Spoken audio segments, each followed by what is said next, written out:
యోధా diagnostic centre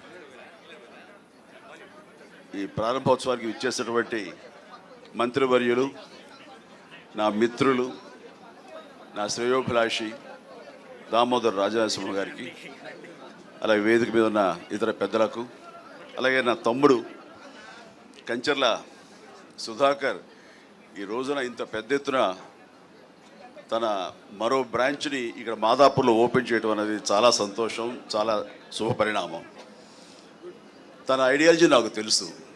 ఎందుకంటే ఇలాంటి పరీక్షలు అనేవి పేదవాళ్ళకి, మధ్యతరగతి వాళ్ళకు కూడా అందుబాటులో ఉండాలి. అదే విషయం ఇందాక రాజనరసింహ గారు అడుగుతున్నారు. ఇది వాళ్ళకి అందుబాటులో ఉంటేనే దీని ప్రయోజకత్వం, దీని యొక్క అల్టిమేట్ ఎయిమ్ అది.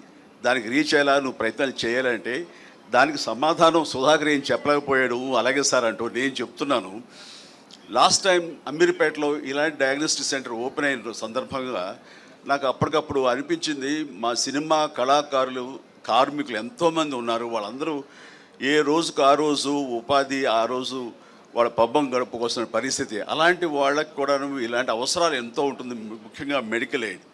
నేను స్టేజ్ మీద ఇలాగే మాట్లాడుతూ అప్పటికప్పుడు సుధాకర్ నువ్వు రమ్మనగానే వచ్చాను, కానీ వచ్చిన పర్పస్ ఏంటంటే నేను అడగాలనుకున్నది, మా సినిమా కార్మికులకు ఏదైనా వెసులుబాటు ఉందా, ఏదైనా సరే ఇంత హై ఎండ్ ఈ మెడికల్ టెస్ట్ సంబంధించిన ఏమైనా సరే మాకు అందుబాటుకు రాగలవా ఇవ్వగలవా అని అడిగాను.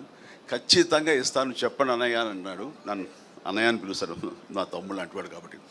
వెంటనే దాదాపుగా తన అన్న మాట ప్రకారం 14,000 మంది సినిమా కార్మికులకు చిరంజీవి చారిటబుల్ ట్రస్ట్ అండ్ యోధా డయాగ్నోస్టిక్ సెంటర్ సంయుక్తంగా కొన్ని కార్డులు ఇవ్వడం జరిగింది.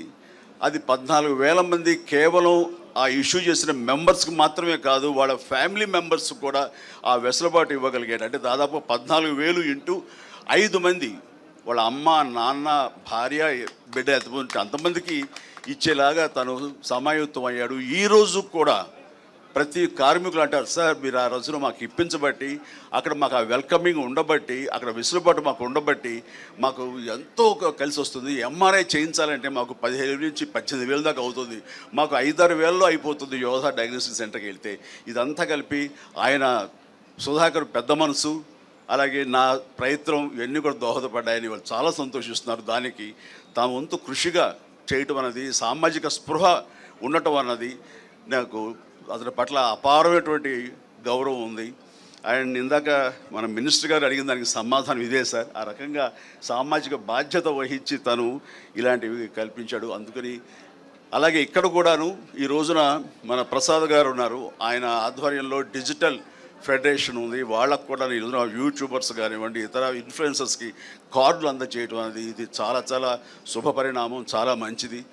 ఇలాంటివన్నీ కూడాను పేదలకు కూడా అందుబాటులో రావటం అనేది నేను మనస్ఫూర్తిగా హర్షిస్తూ ఇలాంటి సెంటర్స్ మరెన్నో చేయాలి. ఎందుకంటే అతనికి వ్యాపార దక్షత నా గురించి నాకు తెలుసు. అమెరికాలో తను ఎంతగా వ్యాపారం, తను బిజినెస్ మ్యాన్గా ఒక కార్పొరేట్గా అక్కడ ఉన్నాడో తెలుసు. కేవలం తను డబ్బు సంపాదన కోసం అయితే కనుక అమెరికా కంటే ఇక్కడేమి వయబిలిటీ కాదు.